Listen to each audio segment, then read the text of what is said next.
자, 현재 시간 10시 29분이고요. 날짜는 6월 2일 목요일입니다. 이틀만 더 고생하시면 이제 주말이 곧 찾아오니까 조금만 더 파이팅 하시길 바라겠고요. 오늘 알아볼 내용은 비트코인이 이렇게 좀 크게 상승을 했었잖아요. 이 상승이 과연 찐 상승이었을지 아니면 가짜 랠리였을지에 대해서 말씀을 좀 드려보고 앞으로 시장 상황이 또 어떻게 흘러갈지 우리가 체크를 해봐야겠죠. 이 하락장에서 돈을 벌 수 있는 방법은 사실 현물 매수로는 어렵고 선물 거래가 하락정이래. 하락장에서는 선물 거래가 어느 정도 필수적으로 들어가야 되는 부분이기 때문에 우리가 어느 정도 가격대에서 숏을 타면 좋을지 이런 부분들도 같이 대화로 나눠보면서 서로 의견 공유하는 시간을 가져보도록 하겠습니다. 자, 우선 제 텔레그램에서 말씀드렸던 부분이죠. 자, 5월 30일 숏포지션 800만원 정도 수익 익절을 했습니다. 제가 누누이 엘리어트 파동 관점으로 이 차트의 흐름을 텔레그램에다 올려드리고 있어요. 엘리어트 파동상 5파가 다 나왔고 이제 하락, 자 1파, 2파, 3파 그리고 4파 올라왔다가 5파가 남아있다, 이런 식으로 방향성을 좀 짚어드리고 있거든요. 자, 보시면은 남들 다 올라간다고 할 때 저는 반대로 숏을 탑니다. 가짜 하락인 게 보이기 때문에 차트적으로 분석을 하면 이런 것도 하나하나 다 잡아낼 수 있다는 얘기가 되겠죠. 자, 딱 보세요. 193%. 누가 이렇게 먹습니까? 다른 코인 유튜버, 유튜브 분들 들어가면은 다 이상한 헛소리 하시죠. 올라간다, 비트가 이제 찐반등이다, 이런 얘기 하시는데 좀 그런 분들 유튜브는 안 보셔도 됩니다. 아무튼 간에 제 텔레그램에서는 저의 포지션을 이렇게 공유를 드립니다. 자, 보시면은 다 이렇게 분석을 해서 올려드린단 말이에요. 앞으로 어떻게 흘러간다, 데이터를 통해서. 자, 딱 보시면 주황색 이 선 있죠. 얘가 매수하면 떨어지더라, 이렇게 짚어드린단 말이에요. 보시면은 10번 중 9번 확률로 노란색 선이 매수 중일 때는 생각보다 조정이 세게 온 경우가 많음. 딱 보세요. 보세요. 이렇게 조정이 세게 왔죠. 아주. 아무튼 간에 이런 좋은 결과들을 잡아낼 수 있다. 데이터 분석과 차트 분석으로 해낼 수가 있다는 얘기고, 새벽 3시에도 올려드립니다. 숏 다시 들어감, 전고 부분 위쪽에 스탑로스 걸고 갑니다. 딱 이렇게 올려드렸어요. 5파 다 나온 듯 올려드렸어요. 자, 보십시오. 5파 다 나온 듯 얘기하고 개떡락 하죠. 자, 아무튼 이렇게 수고 비트 파멸적 하락 190% 나왔다, 이런 얘기입니다. 자, 그 다음에 이제 우리가 간단한 시황부터 알아보도록 할게요. 자, 이 S&P 지수거든요. S&P 지수가 주봉으로 보시면 반등이 조금 세게 나왔어요. 그죠? 1, 2, 3, 4, 5, 6, 7. 자, 7주 만에 반등이 나왔다, 이런 얘기인데, 자, 주봉상 얼마나 올랐나 체크를 해보도록 할게요. 자, 무려 9.38%가 올랐다. 자, 이런 지수가 9%가 오른다는 건 진짜 엄청 많이 올랐다고 보셔도 돼요. 근데 우리가 이 상승이 가짜 랠리일 수도 있다는 예상을 해봐야 됩니다. 왜 그러냐면, 자, 미국 주식시장 역사를 돌아보면 역사적으로 중요한 바닥들을 체크를 해볼게요. 자, 첫 번째는 2003년입니다.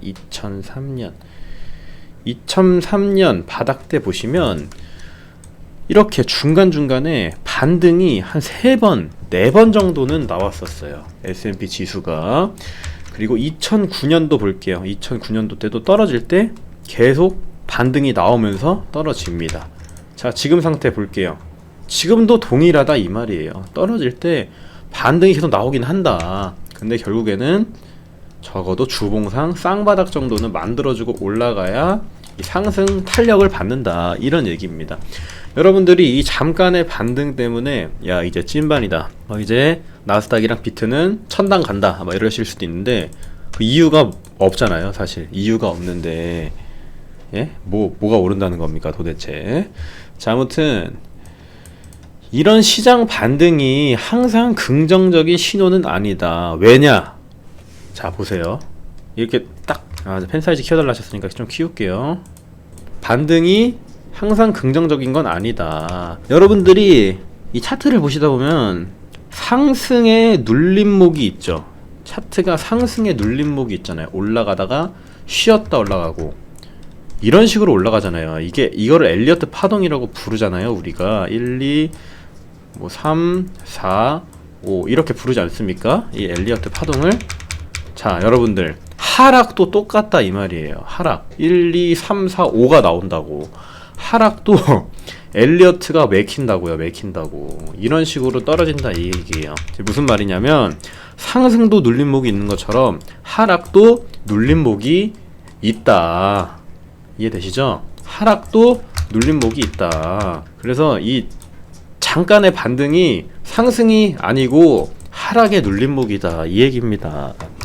자, 이해가 되셨죠? 일주일간 올라왔죠. 일주일간 올라온 건 이 진정한 회복을 구분하기에는 충분한 기간이 아니다 라고 보시면 될 것 같습니다.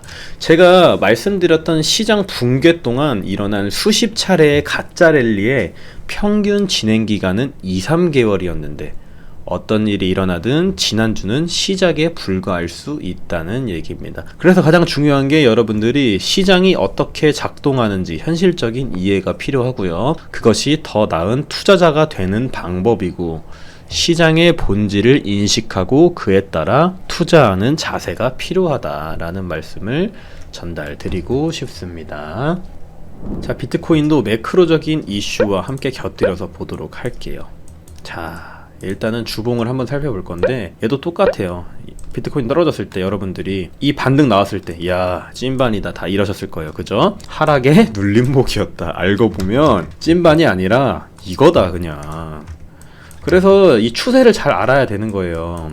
예를 들어서 누가 봐도 이거 하락하는 추세잖아요. 그죠? 누가 봐도 하락하는 추세야. 근데 이런다고 이게 바뀐다 이게 자, 죄송해요. 제가 좀 이제 말이 잘 안 나오네. 아침이라 그런지. 자, 예를 들어서 이렇게 딱 그어봐요. 채널을 그었어요. 그죠? 딱 채널 상단에 맞았어. 찐반이다. 이제 비트 60K 갑니다. 이러면은 안 된다는 얘기겠죠. 그냥 하락의 눌림목일 뿐이다. 이런 얘기입니다. 여러분들이 차트를 보실 때 이런 추세를 활용하시면은 굉장히 좋아요. 큰 방향성을 우리가 좀 예측을 해볼 수가 있는 부분이기 때문에 이렇게 추세라도 하나 그으셔서 얘가 이렇게 가는지 정도는 체크를 해볼 필요가 있다라는 얘기가 되겠습니다. 지금 비트코인 주봉을 보더라도 자 보세요. 올렸어요. 그죠? 한번 올렸어요. 근데 윗골이 쫙 달렸죠. 이게 뭐다? 이 하락하는 매물을 소화하지 못하고 다시 아래로 밀리게 돼서 이런 망치형, 반대인 망치형이 나오게 된다.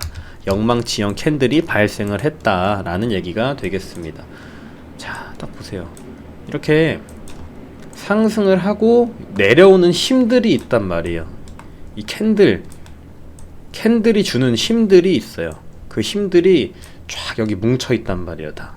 그렇기 때문에 다시 밀리게 되는 그런 현상을 낳게 되었다. 이렇게 말씀을 드릴 수 있겠습니다. 자, 어디까지 떨어질 걸로 예상하시나요? 24K 정도는 가야 된다고 봅니다.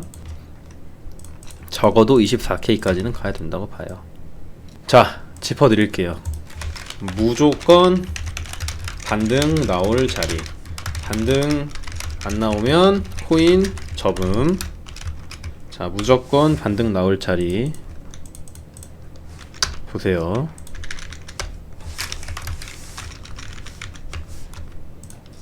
바로 20K입니다. 무조건 반등 나올 자리. 안 나오면 코인 접음. 20K. 그 다음 자, 앵간하면 반등 나올 자리. 23K, 24K 정도로 봐주시면 될 것 같습니다. 아, 이거는 반등 안 나오면 코인 접진 않을게요. 이 자리는.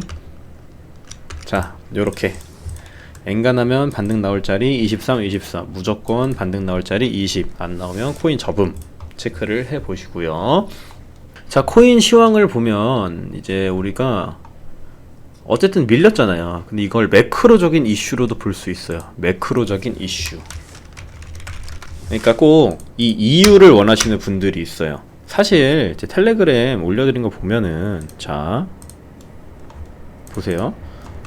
그냥 엘리어트 파동대로 떨어진 거잖아요. 그죠? 1, 2, 3, 4, 5로 떨어진 거잖아요. 1, 2, 3, 4로 올라왔다가 정직하게 다시 1, 2, 3, 4, 5로 떨어졌다, 이렇게 볼 수 있잖아요. 근데 꼭 그러시는 분들이 있어요. 아니, 이유가 있을 거 아니야. 떨어진 이유가 뭔데, 뭐 차트가 말이 되냐. 그런 분들을 위해서 또 준비를 했는데, 달러 인덱스가 올라갔어요. 그죠? 달러 인덱스가 올라가는 건 뭘 뜻합니까? 달러의 강세를 뜻하죠. 달러가 강세이고 10년물 국채금리가 반등을 했다. 10년물 국채금리 뭐예요? 안전자산 아닙니까? 안전자산이 이렇게 올라가고 달러 인덱스, 달러가 올라갔기 때문에 주가가 밀렸다, 뭐 이렇게 봐도 되죠. 근데 좀 매크로적인 이슈 하나만 보는 게 아니고, 또 반대로 차트 분석 하나만 보는 게 아니고 양쪽 다 볼 줄 알아야 됩니다. 그러니까 무슨 말이냐면 이유를 찾으면 안 된다는 거예요. 지금 왜 반등이 나왔는지, 왜 떨어졌는지, 물론 뭐 이유가 있겠지. 근데 제일 중요한 건 차트다. 차트가 이 매매의 90%를 차지한다 라는 얘기입니다. 진짜로 차트가 매매의 90%를 차지한다 라는 얘기입니다. 자, 그리고 이 알트코인들이 좀 펌핑성 흐름을 보여주고 있어요. 잘 보시면 여러분들이 그것도 보실 줄 알았어야 돼요. 알트코인을 막 펌핑 나오죠. 마지막 이게 뭐냐면 최후의 발악이에요. 나락가기 전에. 예? 아니, 나락가기 전에 그거예요. 그거 마지막 발악이다, 이 알트들의 펌핑. 그래서 어제도 펌핑들이 막 좀 나왔었거든요, 알트들이. 그거를 여러분들이 좀 시그널로 생각을 하셨어도 돼요. 알트들 왜 이렇게 오르지? 비트가 그렇게 오른 것 같진 않은데? 라는 생각이 드셨으면 그때 딱 빠지셨어도 괜찮다 라는 얘기가 되겠습니다. 지금은 사실 살아있는 종목이 없다고 보셔도 무방해요. 탈출 못하신 분들이 사실 어제가 좀 기회긴 했거든요. 어제가. 근데 딱 또 사람 심리가 그래요. 예를 들어 내가 여기 물려있으면 이렇게 조금 올라와요. 그럼 이야, 여기까지 오는 거 아니야? 그리고 안 팔죠? 다시 떨어집니다. 기회를 줄 때 먹어야 된다. 지금 같은 장은 이 시세의 연속성이 떨어지기 때문에 올라가지를 않는다는 얘기예요. 탄력이 붙기가 힘들어요. 왜냐면 시장 참여자들이 다 어디에 있다? 여기에 물려 있어요. 여기에 물려 있는데 여기서 누가 물량을 같이 올려주지를 못한다는 얘기예요. 거래량도 없고 수급도 없고 다 여기 펜트하우스, 여기에 거주를 하고 계시기 때문에 상당히 좀 힘들다라는 얘기를 드리고 싶습니다. 자, 근데 아직까지는 아무튼 회복세를 강하게 보이고 있지 못하잖아요. 강세장은 계속해서 이어질 것이라는 그런 심리가 시장에 존재를 하지 않는다. 이 자산시장은 사람들이 많이 포기를 했다 라고 보시면 될 것 같습니다.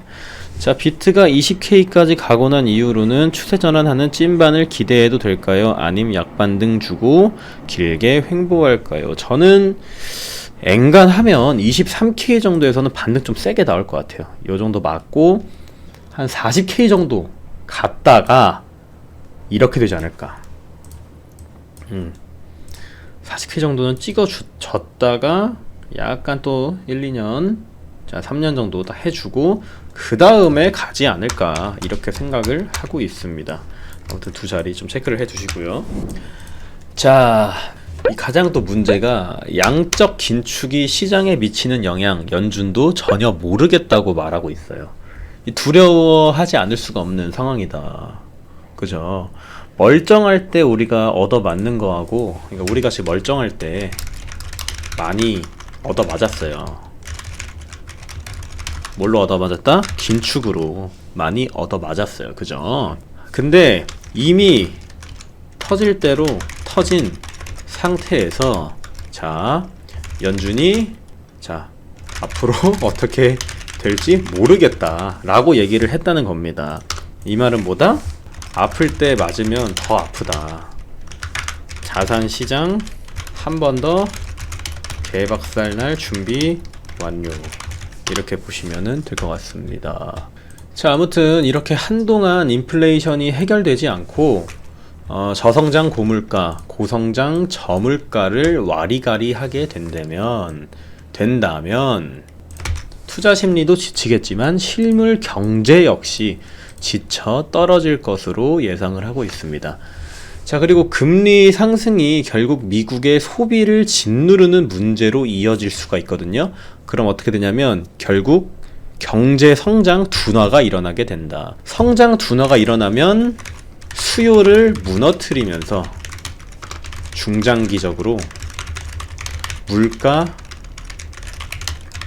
역시 잡아버리는 저성장 저물가에 디플레이션이 벌어질 수도 있다라는 얘기가 되겠습니다. 이럴 때일수록 너무 이제 아무튼 제가 말씀드린 게 좀 어려우실 수도 있지만 시장의 컬러가 주마다 바뀌고 있다는 얘기예요. 즉 연준도 시장 참여자도 기관도 고래도 갈피를 못 잡고 있다 라고 보시면 될 것 같습니다. 이런 상황에 매크로적인 이슈를 과연 제대로 이해하고 있는 사람이 얼마나 될까요? 그렇기 때문에 차트로 이해를 하셔라. 차트로 이해를 하셔라 라는 얘기입니다. 자, 보시면 참 신기해요. 응? 이렇게 비트코인이 자 임펄스 하락 엘리어트 파동으로 딱 나왔어요. 나왔는데 달러 인덱스가 또 올라, 국채금리가 올라. 그럼 비트만 보면은 걔네를 볼 필요가 없다는 얘기죠. 비트만 분석하면 웃겨요. 참 비트가 막 64K 갔어. 거기서 떨어져. 그러면 악재가 막 터져요. 그러니까 악재나 호재는 뭐냐면 시장에 맞춰서 나오는 거예요. 그냥 악재나 호재는 그냥 떨어질 명분밖에 안 된다. 뭐 때문에 떨어졌고 뭐 때문에 올라갔고 이게 아니라는 얘기입니다.